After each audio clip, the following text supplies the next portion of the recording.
বারবার বাধা করা সত্ত্বেও মরতেছে।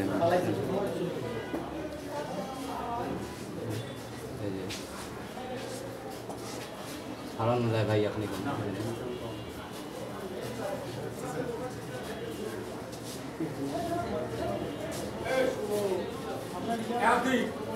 এই যে তিনটে মোবাইল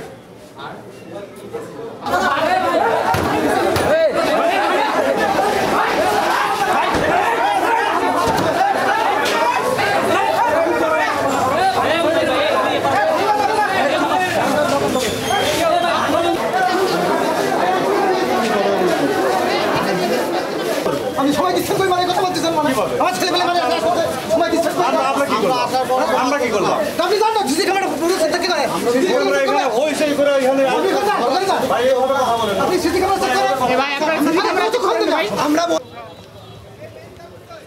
বলেন কি ঘটনা বলেন আমি ভাই কিছু জানি না আমি আসলাম আপনার ছেলে ছিল আমার ছেলে আছে আমি ওর চাচি হই ভাইটা না রে ভাই বারবার কিন্তু যে চাচা ছিল ওই যে চাচা আমরা আরো দেখতেছি এটা আবার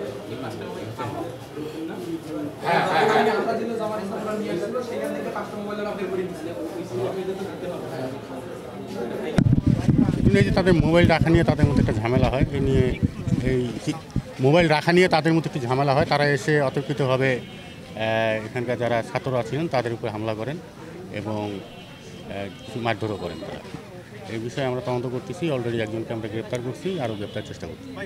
ইসলামী ছাত্র শিবির অনার্স প্রথম বর্ষের পরীক্ষার্থীদের হেল্প করার জন্য পুলিশ লাইন্সের সাথে ওখানে আমরা হেল্প ডেস্ক বসাই।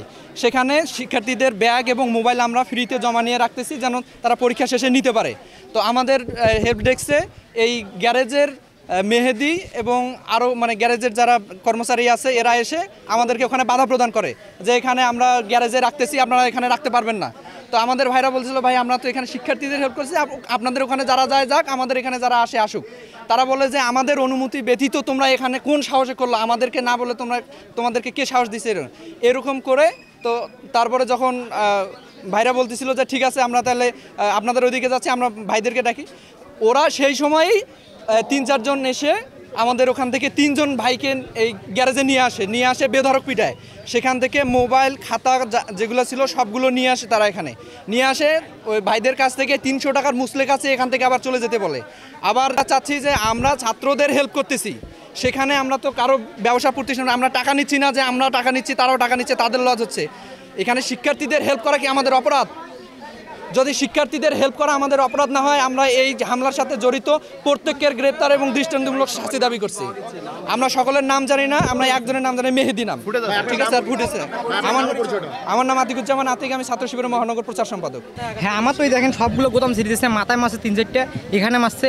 আমি তো ওদেরকে মানে নিয়ে আসতেছি, আমি কিছু করিনি, ওদেরকে নিয়ে আসতেছি আমাকেও মারতেছে। তুইও ছিলি ওখানে ওনার ছিল 8 থেকে 9 জন ছিল ভাই। হ্যাঁ আমি এখন যুব বিভাগে আছি কোতোয়ালি থানায়। এখন বিষয় মূলত এখানে যে ফাঁকটা দাঁড়াইছে এটা হচ্ছে আমাদের শিবিরের একটা হেল্প ডেস্ক ছিল, সেটা বিনামূল্যে মানে ফ্রিতে সার্ভিস, তার বাইরে থেকে যারা আসছে তাদের মোবাইল ব্যাগ এভরিথিং সার্ভিস দেওয়া। কিন্তু তার অপোজিট পাশে এই কর্তৃপক্ষ চিড়িয়াখানা কর্তৃপক্ষের যে সাইকেল গ্যারেজটা আছে তারা ওখানে টাকার বিনিময়ে মোবাইল ব্যাগ সংরক্ষণ করতেছে।